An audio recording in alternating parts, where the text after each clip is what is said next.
A routine update on plans for 4th Avenue has turned into a bigger issue for the city to grapple with. With mega projects happening all throughout the region, it seems they are putting the pinch on the city's capital plans. Some councillors believe it will only get worse. Plans to convert 4th Avenue to a two-way street have been in the works for a while. The rationale was to slow traffic along the corridor to benefit businesses.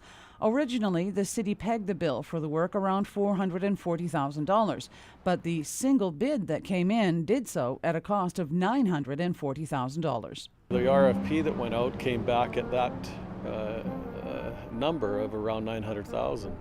So I can appreciate that, the city is very busy and we're looking at a real insurgence of work in the community, so maybe that's part of it. But the number still surprised me, particularly when we went from about $400,000 to what we're currently at. Council has also learned many capital projects will see increases of between 30% and 50%. It represents a mere glimmer of what's to come for the city. When we look at the amount of capital projects that are being budgeted around the new pipelines, the LNG lines, those are massive capital projects. And as they come on board, we're going to see more cost pressures because the contractors are busy doing these big projects. They don't have the time or the manpower to be able to do the small ones. So for them to take that on means we're going to see increased costs.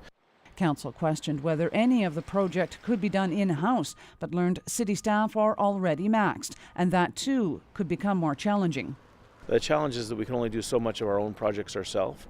So the question now when staff need to look at, and what council will be looking at, is do we need to try to do more of our projects in-house? And what does that look like for the city?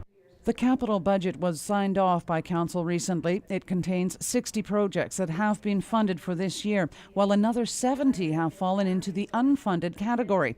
There has been no talk, though, as yet, of dropping any of the projects from the budget.